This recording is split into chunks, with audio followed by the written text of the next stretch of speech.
আসসালামু আলাইকুম, কেমন আছেন সবাই? আশা করছি সবাই সুস্থ আছেন, ভালো আছেন। আলহামদুলিল্লাহ, আল্লাহর অশেষ মেহেরবানিতে আমরাও ভালো আছি। চলে এলাম বরাবরের মতো আরও একটি ব্লগ ভিডিও নিয়ে। এই তো মাঝখানে কয়েকদিন ভিডিও দিতে পারলাম না, কারণ আমি একটু ব্যস্ত হয়ে পড়েছিলাম। খুবই ব্যস্ততার মধ্যে চলছিল আমাদের দিন, তাই আপনাদের সাথে শেয়ার করতে পারিনি। তো কিছু ভিডিও আমার জমা হয়ে আছে, তাই ভাবলাম আপনাদের সাথে শেয়ার করি। থাইল্যান্ডে এত পরিমাণের ফল, কি কি ধরনের যে ফল আছে এখানে, আমরা আসলে অনেক কিছু চিনি না, জানি না, তবে অনেক কিছু খেতেও পারি না। অনেক ধরনের ফল কিনে ট্রাই করেছি, কিছু খেতে পেরেছি, কিছু ফেলিয়ে দিয়েছি। তো এভাবে নষ্ট করার কোনো মানে হয় না, এর জন্য আমরা যেটা খেতে পারি সেটাই কিনি। আর এ তো দেখতে পারলেন কিছুক্ষণ আগে ডুরিয়ান ফল, এটার যে গন্ধ, আমরা সাইড দিয়ে হাঁটছি আর গন্ধ পাচ্ছি, বলতেছি এটা এত বাজে গন্ধ কেন। তো খুঁজতেছিলাম কোথায় গন্ধ কোথায় গন্ধ, পরে দেখি যে না, এখানে ডুরিয়ান আছে, তার মানে এটা ডুরিয়ানের গন্ধ।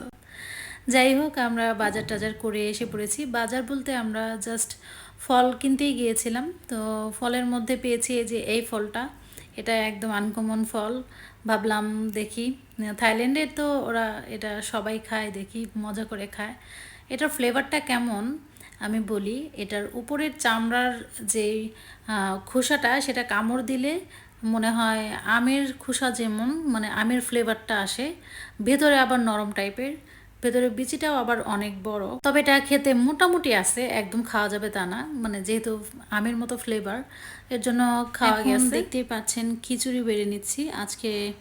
বাইরে থেকে এসে রান্না করে ফেলেছিলাম খিচুড়ি আর হাঁসের মাংস, এই দুটা ঝটপট রান্না করে ফেলছি। মাংস রান্না তো আমার কাছে মনে হয় একদম ইজি, ঝটপট হয়ে যায়, মানে বেশিক্ষণ নাড়াচাড়া করতে হয় না চুলার উপরে, এর জন্য আমার কাছে ইজি মনে হয়। খিচুড়িটা রান্না করা তো আরও সহজ, কারণ এটা সব কিছু মেখে বসিয়ে দিলেই হয়, একদম হয়ে রেডি হয়ে থাকে। আর এই তো হাঁসের মাংস, খিচুড়ি, তো আজকে মজা করে খাওয়া হবে। আমার হাজব্যান্ড হচ্ছে অনেক দিন যাবৎ হাঁসের মাংস খায় না, এটা আমি বাংলাদেশ থেকে নিয়ে আসছি, একদম অথেন্টিক হাঁস, যেটা আমাদের গ্রামে থেকে নিয়ে আসছিলাম। গ্রাম থেকে নিয়ে এসে এরপর আমি নিজে হাতে পরিষ্কার করে এটাকে রেডি করে নিয়ে আসছিলাম। রান্না করি নাই, জাস্ট উপরে একটু তেল দিয়ে ভেজে নিয়ে এসে পড়েছিলাম, এখন রান্না করে নিয়েছি। তো আমরা এখন সবাই মিলে খাবো।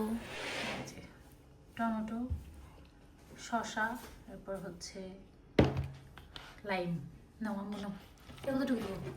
অল্প অল্প, অতটা আচ্ছা না এটা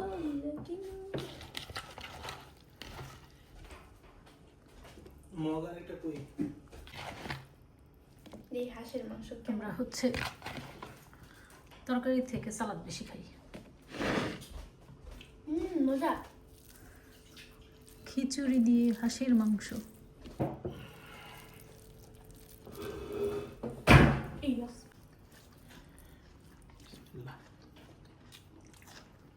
ওয়াও, হেভি মজা হয়েছে। তোমার সালাদ যে মজা হয়, আলহামদুলিল্লাহ। এক বাটি করে সালাদ করি আমরা, আমরা সব নিমিষেই শেষ করে ফেলি।